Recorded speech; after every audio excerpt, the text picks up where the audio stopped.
This is a 2002 Nissan Xterra.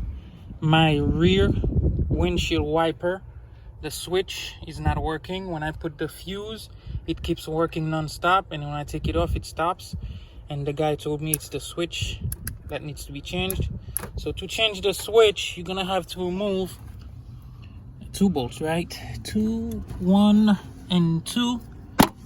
One over here and the other one over there. To remove them, you're gonna need this Phillips screwdriver, and then that's how you move it. Do everything with hand because you don't want to mess up any thread. Everything must be done with your hand. And then to remove the switch, it's gonna sit back there. You're gonna have to play with this little hook here. This little hook you play with to get the switch out. Play with it gently, and once you get it out, you'll be able to just replace it with this other one, which is a direct replacement. Same thing.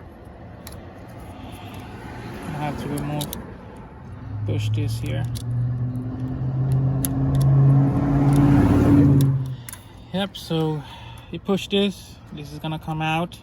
This is the old one, not good. And this goes directly into place. See? This one sounds like a click, the other one didn't. Yeah, so yes, that's how you replace it. And then you push it back,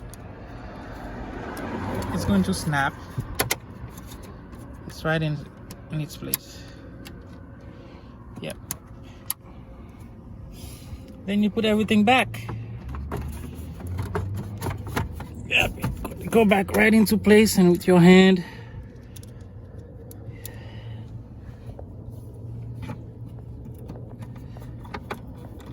right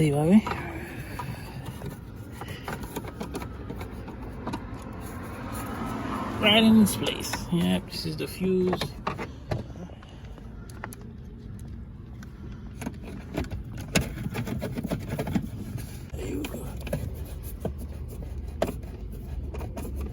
Use it for the stupid motor. Right.